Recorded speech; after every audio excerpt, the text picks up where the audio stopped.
yeah, there's at least two sides. How you doing this morning? Penny and I are right here. I was thinking about that phrase this morning. The old Shakespeare phrase, to dream, to sleep, yet to dream. I'd just like to be able to sleep.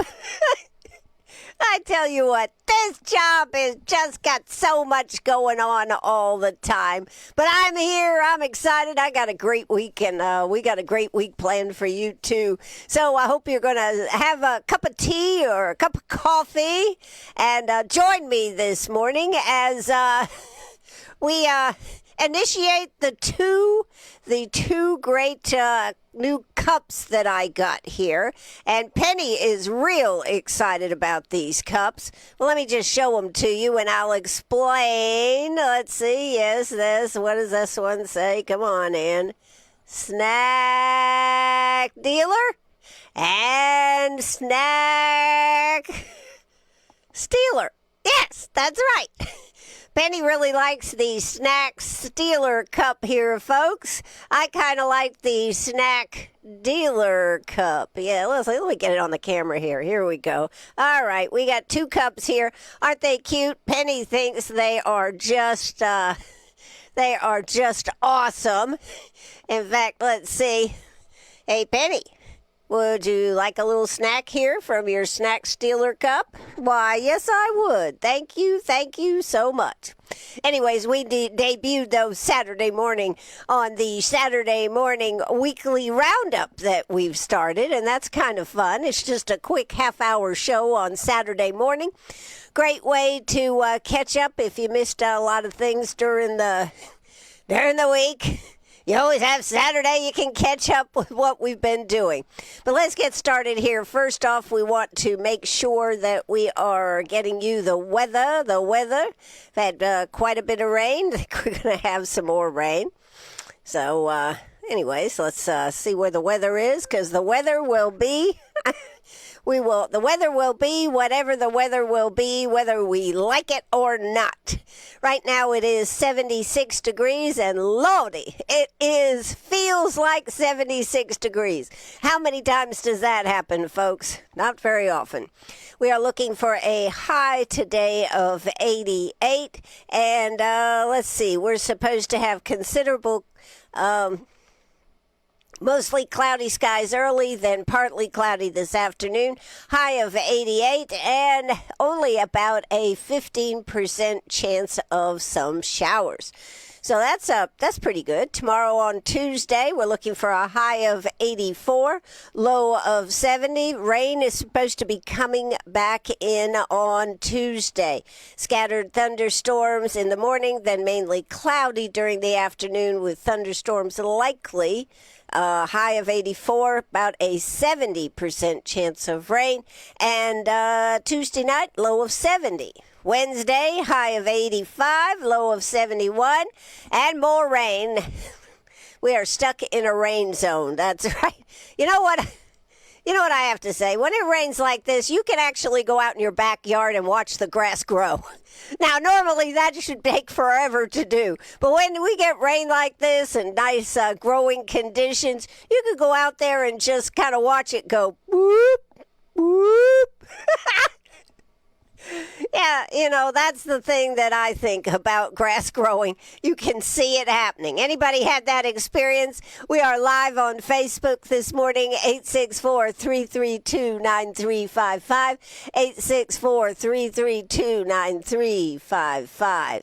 So do check that out. But that's your early week. We're supposed to, it looks like we're going to have rain pretty much all week. By Saturday, still looks like we have about a 50% chance, about a 20% chance of rain. And Sunday, the rain is still coming in. So we're pretty much socked in this week with rain. Which, we need it. But like I said, the grass will be growing like crazy. I'll be out in the field, and it'll be up to my knees. Just had it cut 2 weeks ago. Anyways, I hope you had a good weekend this weekend. I had a great weekend.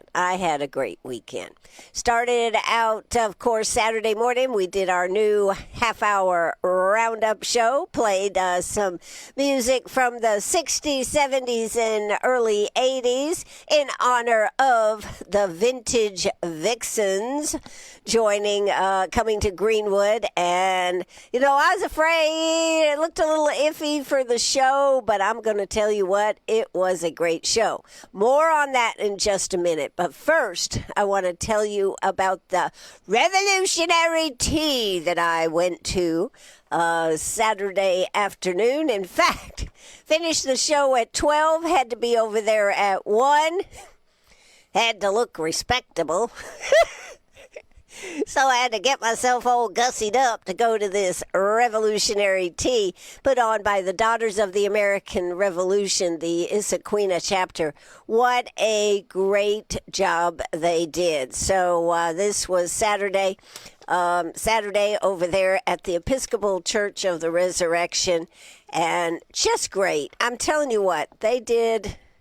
Karen Petit and her group over there did such an excellent job. They had history storyboards there to tell you the history of the revolution.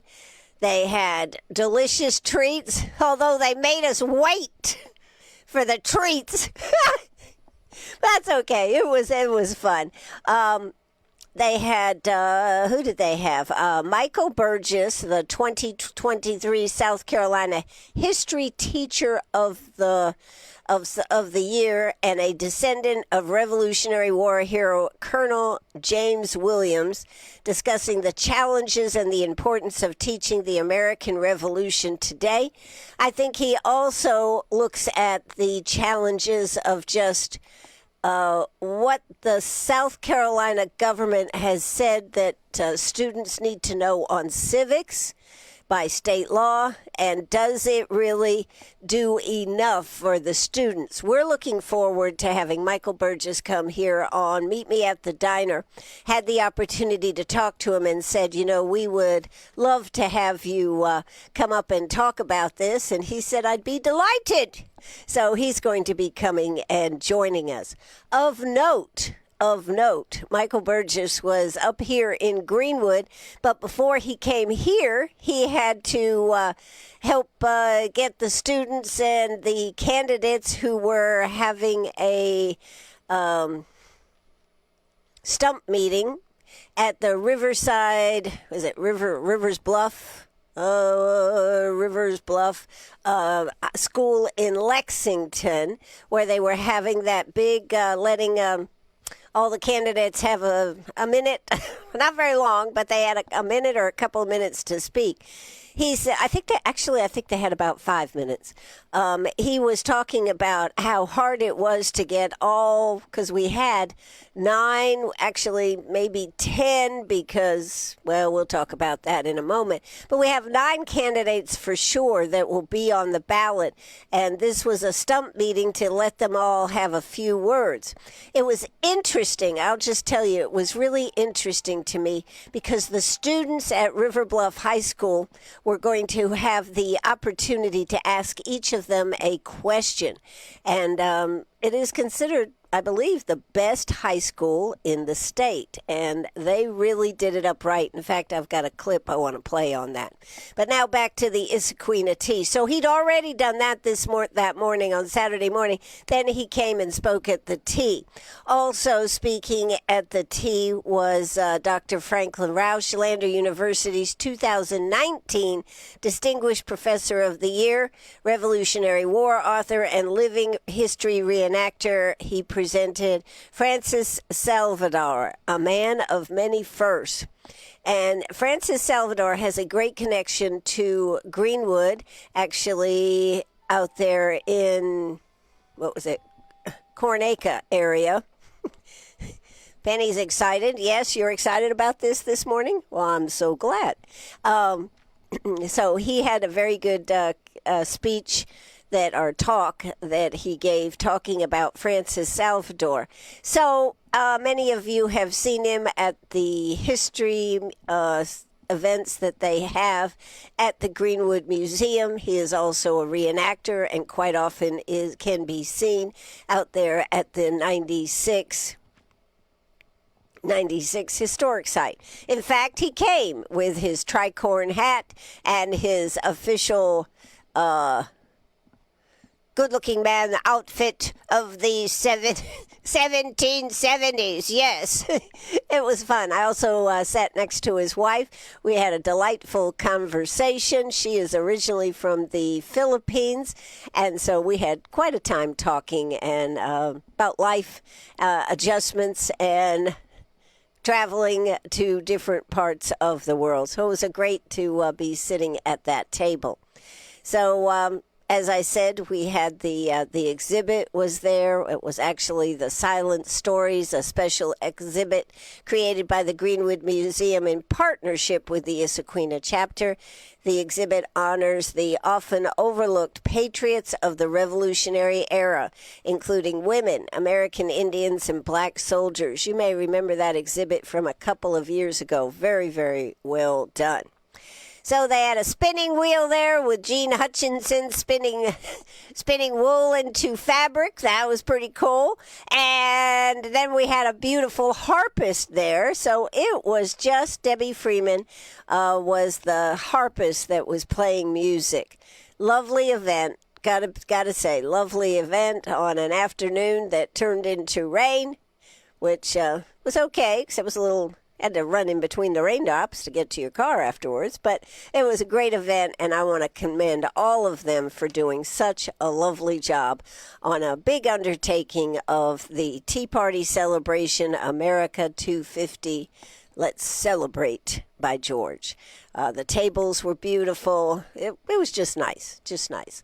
So that was early Saturday afternoon, and then came back and had to get myself ready for the Vintage Vixens. Oh my God, what a great time I had. Now, I have done lots of videos. I think I'm the, I don't know what I would call myself, but I go out there and I love going around taking videos of the whole scene. The one thing you can say about that scene, it was a place for vintage people. Yes, it was. It was so much fun. They played great music from the 60s, the 70s. Oh, my God. And people were dancing in my videos. If you have a chance to check them out, they're on my Facebook page, Ann Eller. I'd be rolling around, rolling the camera past everybody, and everybody's giving me peace signs. That was kind of cool. I had some interesting experiences. I'm only going to share one, just one. Okay, so I'd been doing this for, I don't know, an hour or so, and I went around to do it another time, just checking on the crowd and everything. Two observations. One, people were up there dancing. People were sitting in their seats dancing. People were relaxing, engaged, smiles on their face. It was great. I look over, and there's this one young person, I don't know, let's put him in the 14 to 18 age group. And I look at him, and he's looking at his phone, scrolling through his phone. I looked at another person sitting there. I said, yeah, they just don't get it, do they? And she goes, no, they don't. This is so great. Yes. So, but basically, this was music for vintage people. And I got to say to the city of Greenwood, thank you for having something that vintage people could really get into. And there was quite a fun group there having a great time. As one of the singers said it was a little moist. It was a little humid, but everybody was having a great time. So that's one part of the story. Now, the last part of the story is absolutely a hoot. At least I thought it was. So there is this guy sitting there, and he kind of has a Keith Richards vibe to him, if you get my drift.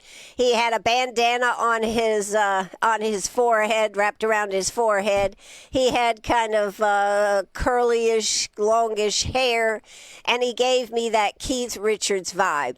Now, he was wearing a shirt. He was wearing a shirt that had a light faded kind of blue with stars on it. And he goes, come here, come here, come here.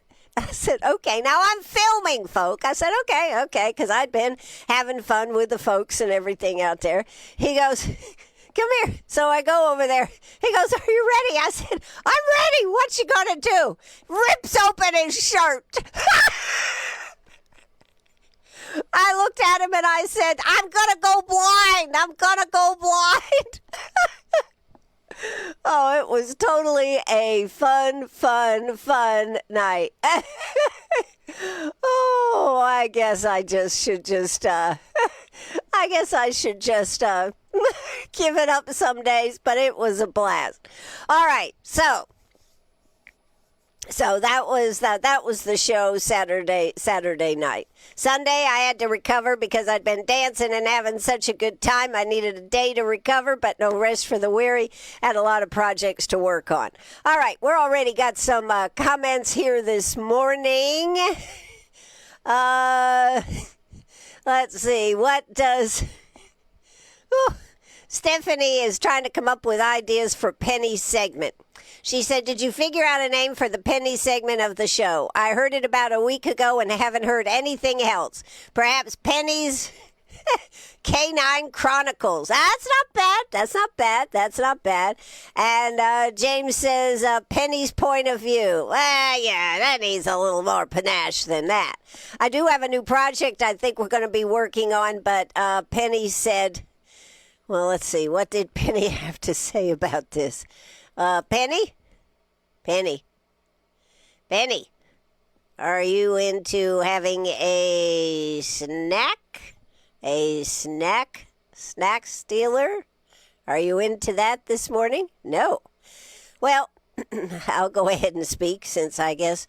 Oh, there she is. Are you with us here? Here, would you like a little snack? Would you like me to talk about your newest project? You want me to talk about your newest project? She goes, no, I don't want you to say anything about my newest project. I've got an idea for something, and I don't want the folks to know till I get all the details worked out. Okay. So Penny has got a new project she wants to work on. We did have a couple of names for Penny's segment, but truthfully, I don't remember. I'll have to go back and look it up. She's been in kind of a... I guess when she's the star, she's okay with things. When she's not the star, she has no interest at all. So we will get that, but I will take that under consideration. Stephanie says... Penny's Canine Chronicles. The Chronicles of Penny. Yes, I like it. Penny's Canine Chronicles. All right, so that's a little bit about Penny. I will tell you that well, no, I'm not going to tell you. I'm going to keep that for later. All right, so we had a good time with the Vintage Vixens. That was fun. I think, like I said, I think everybody left smiling, dancing, feeling good about life. There were some people that truthfully got into the spirit. They were dressed as hippies from the 1960s to 1970s. I think I should have been giving out a costume award. That would have been fun. There was one lady there that had platform shoes on, leggings that were purple and white striped, beads hanging down, little round glass sunglasses. Yeah, it was great. Okay, so that was my fun time Saturday night, and I truly enjoyed it. And as I said, I want to thank the city for bringing a group that us vintage people could really get into. Yes. Okay. Next on the list here this morning, Friday I told you, or Saturday morning actually, on the Roundup show, I told you about an interview that I did with Mark Sanford when he was at Brewster's what was that, Friday afternoon. So I wanted to bring you that quick interview, and then I also have a clip from the River Bluff High School where they had the stump meeting, and I was going to bring you just a real short clip of that. But first, let's cue up Mark Sanford. Let's see, picture number 2. Am I right? Yes. And let's cue up Mark Sanford right here on WCRS. My first question was because it didn't actually record that. My first question to Mark Sanford, candidate for the Senate, was, whereas I was coming to look at that old truck that he had a picture of on Facebook when he was talking about his tour. We'll start out with his answer to that, because that truck just looked like it was barely going to make it. But he didn't arrive in that truck, and that was what I asked him about. Let's take it away. 16 years old, and it's 300,000. I ended up borrowing that one from a friend. But anyway, I took it to this place. I have a logistics business, and I took it. Yeah, I took it to them, and they're like, "Mark, this is not a good idea. You're going to be sitting on the side of the road." Well, then you could be stopping traffic, Mark. Mark. And so anyway, I borrowed that truck from a buddy of mine. Yeah. Well, I'm looking forward to having you on the radio, but it is such a big field. What do you think? How are you going to stand out? I think that at the end of the day, merit matters in politics. Right. And I think at the end of the day, the statistics I just cited to them of actually look at the numbers during the 8 years I was in governorship. We did something that a lot of conservatives would want on holding the line on spending. And so you begin to stack those things up on, what we did in land conservation, what we did at DMV offices, and moving wait times from 66 minutes down to 15. There are just a lot of things that, particularly when you talk to voters who are around. In fairness, there are a lot of new folks here. Right. But folks who are around say, well, you know what? The number of people today who said, you were a good governor, you were a good congressman. I think cumulatively that matters. So I think that a record of accomplishment matters, particularly given the gravity of the issues that are coming our way. I think you're right. It's hard to make a lot of noise. Yeah, exactly right. With a lot of noise. And you got a little baggage out there. Let's just talk about it. There is a little baggage. Sure. I know. But as you may remember, that following year and a half, I went on an apology tour because I felt so awkward and awful and ashamed and a lot of different things, to the point that people were like, "Shut up, we got it." But I would just say, it's a very humbling journey to go on, because when I left the governorship, I thought politics was forever over for me, and that would not take a rocket scientist to think that. But oddly, within 2 years, I was back in the U.S. Congress, and it's a very humbling journey when the people who know you best along the coast say, "Look, Mark, you totally messed up. We don't approve of how you handle that chapter of life, but we know you and we trust you, and we'll send you back to U.S. Congress to represent it." That's a very humbling journey to be on.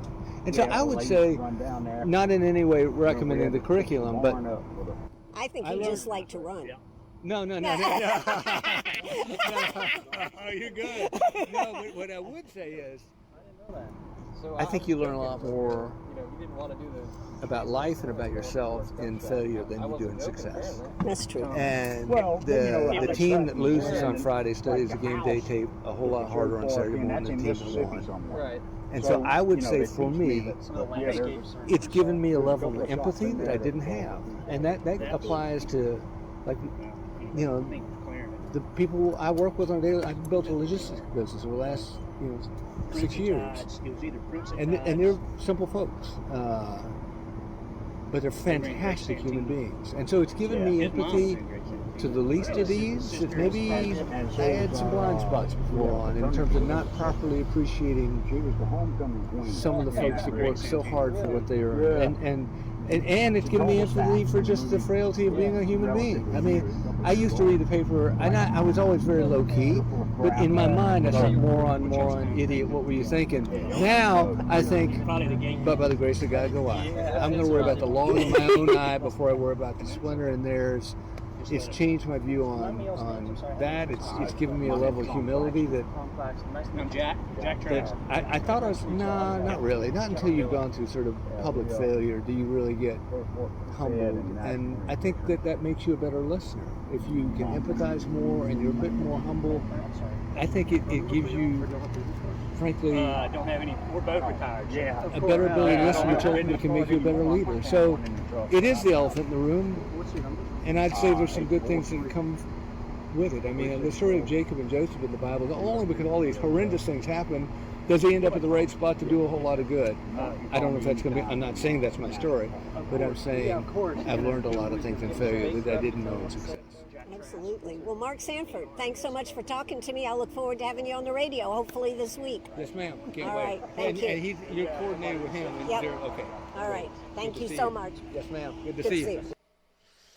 All right. Well, that was my interview with Mark Sanford. Of course, he is one of the top 5 candidates. I think he's in 4th place as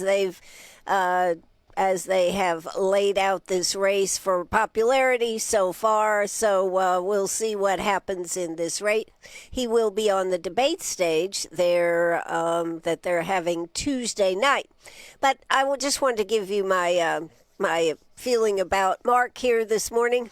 I do think there is, while he did not have a large crowd by any means, there were probably a total of about 10 people there. The time I was there, after I did my interview with Mark, I did leave, and he went back to talking to some of the individuals.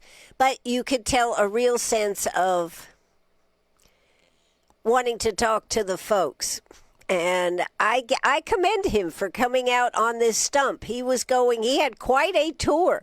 I think after he was there at Brewster's for maybe half an hour, he was headed to Saluda. He'd been on the road all day long, and quite a tour. So I do give him kudos for getting out there to do that. And regardless of how you feel about him, I do think that this is something, that he deserves consideration. He did do a lot as governor. Because he was able to have the bully pulpit there, and he did get a lot of things done there. Going into Congress, whether in the House or in the Senate, is different because you're one of a group. And I think one of the important things about a candidate is not somebody that can suck all the oxygen out of the room. It's somebody that can put their head down and work across the aisle to get things done. Whether you have a Republican majority or a Democratic majority, as we have at times right now, there is a very slim Republican majority. You have to be able to get people to work together. And so when you're looking at a candidate, can this person work with other people? That's the question. And you'll have more opportunity to hear from Mark. But his listening tour, I thought, was a good idea. As I said, I was sad that he didn't come in his dilapidated truck. I just thought of this. I think what he should have been doing, he could have been driving his decent truck. He told me the truck he was driving, I think before I actually started the interview, had 200,000 or 300,000 miles on it. It just looked good. I think he should have been trailering the broken down truck, bringing that with him, and with a statement that said Mark Sanford for Senate or something on it. I think that would have been terrific. So that's the only thing that could have added to it, because the vehicle that he showed on Facebook was very much dilapidated. I also thought it was interesting that he said that he has had a change of heart and a change of attitude. And through failure, we do find a different place to look at things. So I enjoyed being able to talk to him. All right. Now, next, I want to quickly play. This is a 2.5-minute clip of part of the stump meeting that went on down there at River Bluff High School, and it's just a quick some of the individuals. It is not by far all of them, but it is some of them. Let's see if I can pull that up. Nope. Okay, let's see. This is the one. All right. I want to pull this up for you so you can see. Oh, shoot. Well, let's see. Maybe I've got it right here. All right. Let's see. We will. Well, let's see. Okay, see video. Okay, here we go. This is the one that I want to. Candidates' campaign signs filled the lawn at River Bluff High School as hundreds of attendees gathered to hear speeches from Republican candidates. And this is what I wanted to show you. I guess they're talking, candidates spoke on their priorities, including immigration, national debt, education, ahead of the special election. So let's see if we can bring this back up here for you. Yes, here we go. Let's take it away. Yes. Let's go. Here we go. And turning to our Commitment 2026 coverage, the special election for the Republican nominee for U.S. Senate is in just 10 days. Our Alex Land brings us to Lexington County, where all 9 candidates campaign today. Campaign signs flood the lawn of River Bluff High School as hundreds file in to listen to speeches from the Republican candidates for U.S. Senate. Senator Darlene Graham says despite not ever seeing herself in politics, she's answering the president's call to represent the state. I hated the fact that Joe Biden let 12 million illegal immigrants walk into our country. President and Trump and I are going to walk them right back out. Glenda Gale Parker, the sole independent candidate in the special election, emphasizes reducing the cost of transportation to curb the national debt. We can't keep spending ourselves into a hole and trying to dig ourselves out. Representative Russell Fry says he pushed to give more power back to South Carolina rather than at the federal level. I think most things should come out of Washington, D.C. The Department of Education should be eliminated and sent back to the states. Former South Carolina Governor Mark Sanford says his track record as governor shows his ability to reduce national debt. When I came in as governor, there was a $1 billion financial hole, and we were able to close it. Now, was there a lot of fussing and fighting? Yeah. Duke Buckner says he's against socialist ideas in the U.S. A vote for Duke Buckner is a vote to keep our Second Amendment strong, to keep the government out of your pocket.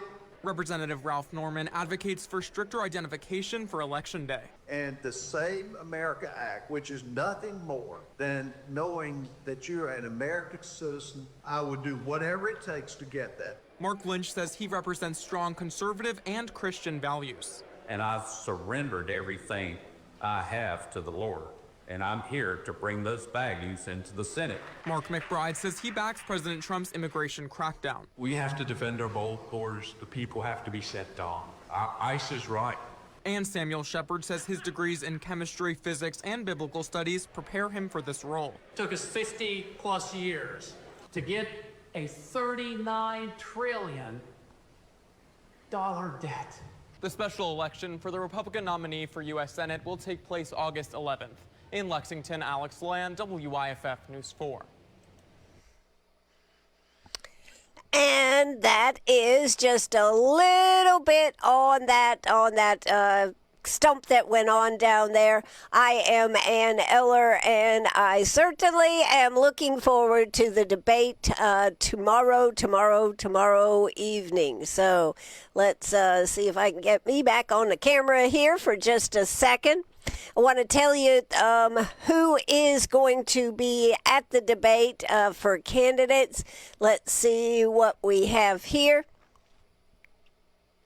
We have the rules for the South Carolina race, yes. And so that is, They say 4 Republican candidates seeking their party's nomination for South Carolina U.S. Senate seat have qualified. Actually, 5 have qualified, but only 4 will be on the stage. Candidates will have 60 seconds to respond to each question. Candidates will have 30-second rebuttals. This sounds pretty much like the debates that they had in the primary for governor race. Candidates will have 60 seconds to deliver a closing statement. To qualify for the debate, candidates must be on the ballot and have at least 5% support in the most recent polling. So that means we've got 9 official candidates, 10 if you count Danny Ford, who is actually going to court today to see if he can get on the ballot. We'll talk about that in just 1 second. 5 candidates. Let's see who's going to be there. Ralph Norman, Russell Fry, former governor and Congressman Mark Sanford, and businessman Mark Lynch. Interim U.S. Senator Darlene Graham will be in Washington, D.C. for Senate business and is unable to attend. There will be no opening statements. Candidates' positions on the stage will be determined by a coin toss conducted before the event.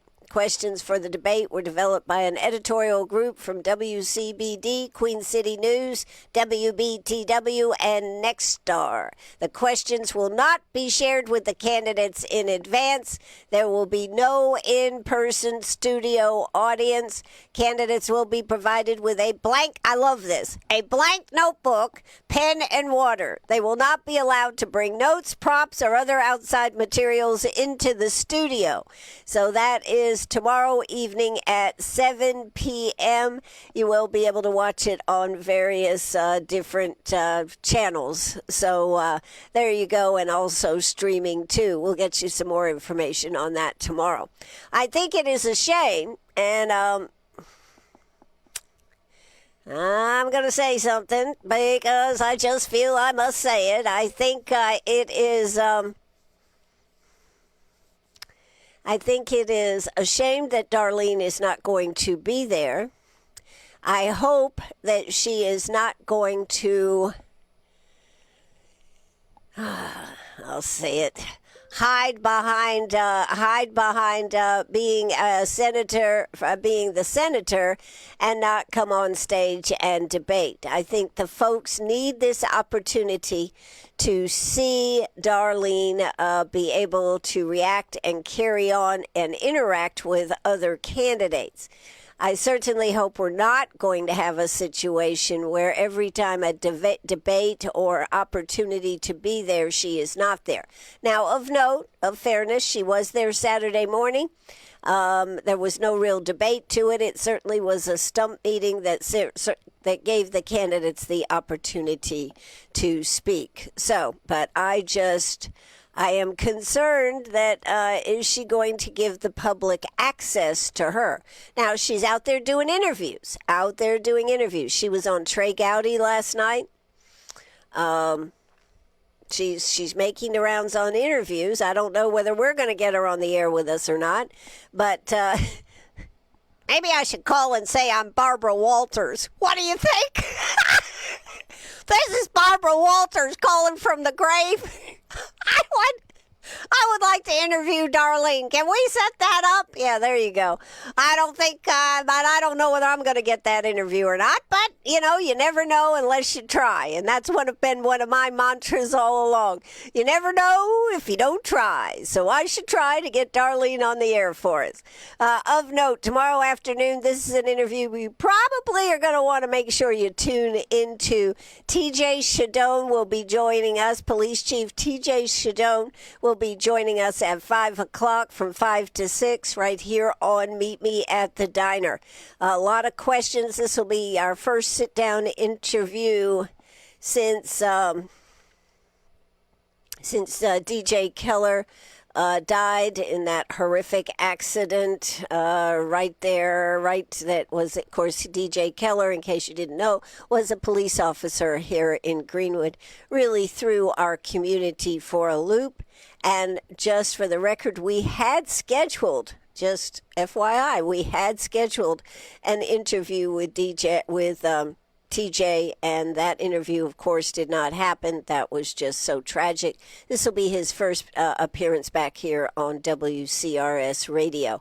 Lots to talk about. If you have a question, do not hesitate to text it to me and let me know what you would like to know. So please do that. That'll be tomorrow at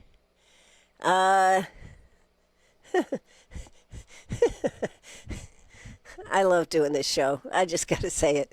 I get some of the darndest things said to me. Okay. I just, on talking about TJ, let me get back on track. I am so looking forward to hearing how the department is doing, issues that they are facing. There's a lot of things out there, so I hope you will be tuned in tomorrow, 5 to 6, right here on WCRS. Of course, we will be Facebook Live, too. All right. Now, there is another issue. You know, I keep saying there's 9, but potentially 10 candidates. Originally, we had 12 candidates. 2 did not, according to the SCGOP, fulfill the residency requirement. And of note, as you know, I've been talking about, you do not have to be a resident of the state to run. Now, when it comes down to on election day, I believe you have to be living in a residence in your state that you are running for. But you can start out as not being a resident of the state. However, the SCGOP has said, nah, you got to be a resident. So that was one of the requirements that knocked 2 of the candidates off the ballot. They did not live in South Carolina. Again, that is a constitutional Constitution. That's from the Constitution that you do not have to be a resident of the state. So that's number 1. So they are off. They did not challenge it. However, the second piece of the puzzle is that according to the SCGOP, these were new rules that were put in place as of July 1st, said that you must have voted of 2 of the last 3 primaries. And so Danny Ford evidently had not voted in the 2 of the last 3 primaries. He is going to court. In fact, he'll be in court today. I don't remember what time, but they do have a hearing today to decide whether he should be allowed on the ballot or not. So this is pretty unbelievable. Particularly because early voting is this week. What does it start? On the 5th, I think? The 5th through the 7th. Is that right? Let me double check here. Yes, the 5th through the 7th, early voting is happening. In fact, just so you know, early voting will be at the... Gosh, what's the name of the place? It's right behind Eggs Up Grill. It's an event center. They are actually going to be doing the early voting there, not at the library. Not at the library. It will be at this event center. I can't remember the name of it, but I did read that's where it will be. We'll get you more details before early voting starts, so if you'd like to early vote. I recommend, though, that you need to do a lot of studying to find out which candidate you think is futuristically going to be the candidate that you believe is going to serve South Carolina the best. So, just FYI. So will Danny Ford be reinstated or not? That is a question. But the problem is it puts him so close to having to print all these ballots and everything. It's going to be a challenge just to get all the ballots printed. So there you go. Also, if you wait and vote on August 11th, you will have to go to a different polling place than where you would normally go because most of them are in schools, and the schools decided that it was too much of a risk to have the voting for this primary there, so they moved them to new polling locations. Again, that's on just for the day of August 11th. All right, now, we've got a few quick stories. McCormick is headed for a moratorium. They actually had a data center that was looking to come down there. They have said no, no, no. They've put a 9-month moratorium is being placed in effect. So there will be no data centers down there, at least for the next 9 months. So that is something that I thought you might like to know. And on top of that, that just shows you Greenwood is not unique from the standpoint of that, are they? All right. Moving on here, what else did we want to talk about? This is a great story. Let me pull this up. I don't know how many of you know about this, but Lander coach Robert Schneck, I think it's how it's pronounced, I'm not sure, is a coach at Lander teaching, of all things, field hockey. That's right, field hockey.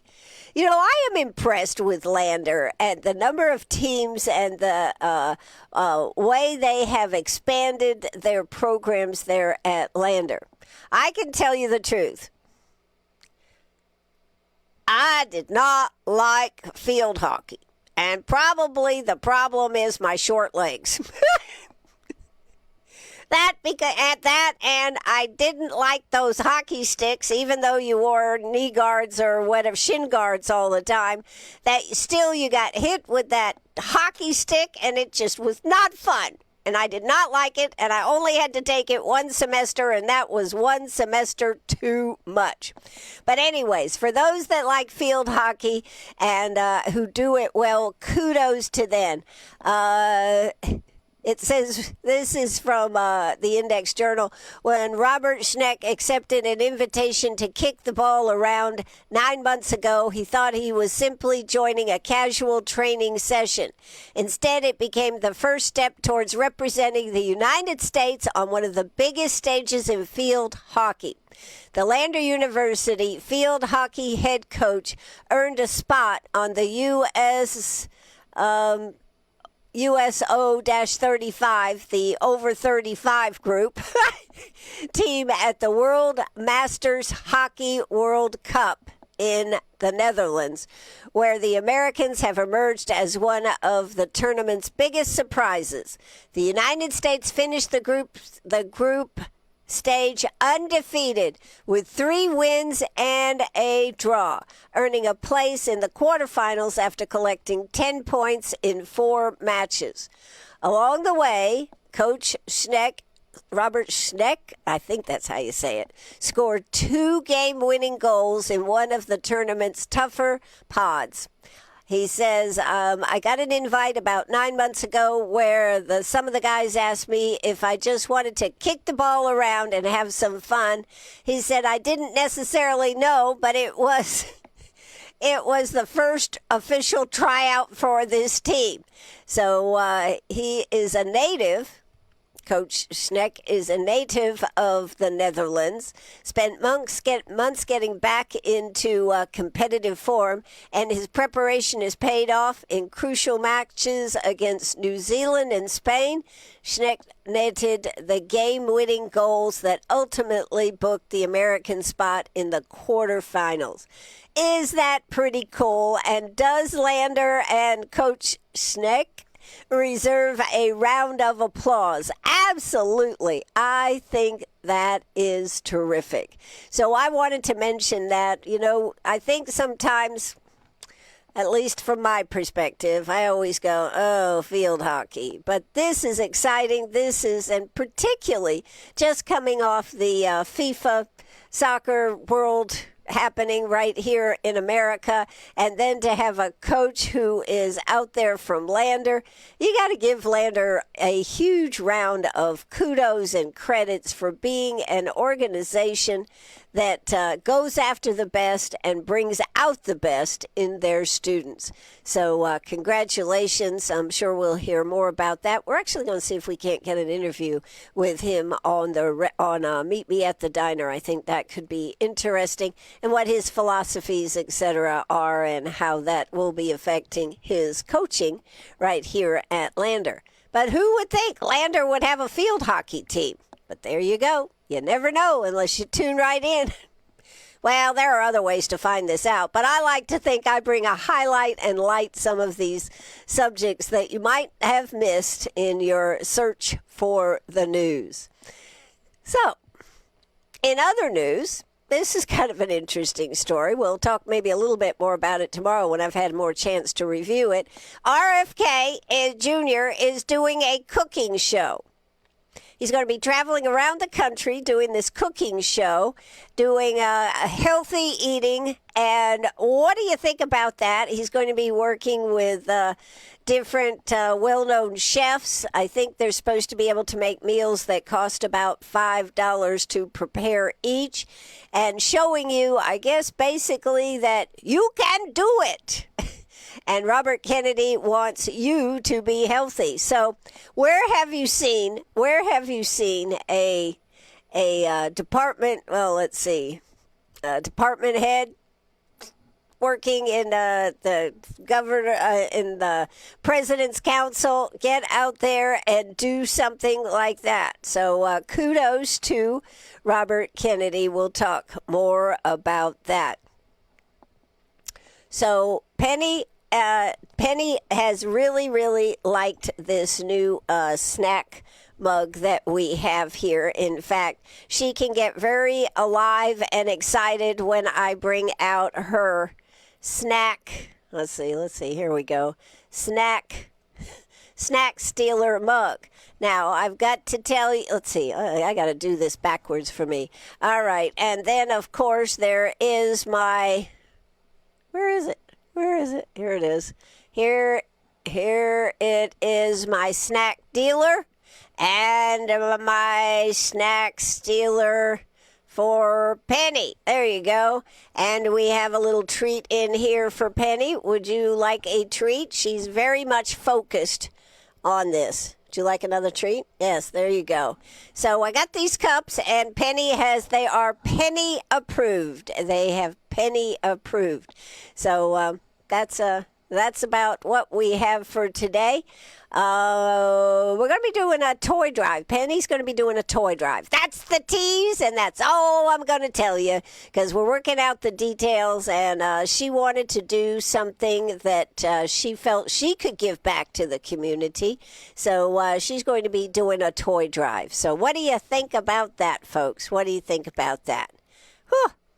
We've got, great. I just got the talking points from TJ Shadone, things that he'd like to make sure we bring up tomorrow on the show. So tomorrow afternoon, TJ Shadone will be joining us at 5 o'clock. Number 2, we have worked out the details of having Emerald football back on WCRS, as is tradition. And I'm excited about that. First game starts August 14th. Talk about starting early, folks. August 14th is the first game. So if you'd like to advertise Emerald football, just give me a call at 864-332-9355. That's 864-332-9355. Give me a call. Let me know how we can help you get the exposure you need right here on WCRS. I also, in closing, want to say a big congratulations. That's right. We want to say a big congratulations, don't we? Yes. Penny's on the screen with me right now. To Vansco, Al Merrill over there at 209 Middle Street right here in Greenwood. His crew was nominated by D. Cobb for Breakfast with a Bunch, Breakfast for a Bunch with Chick-fil-A. Why was that group nominated? Well, it seems that Debbie's son, who has a college degree, was on the autism spectrum, was having a difficult time finding a job.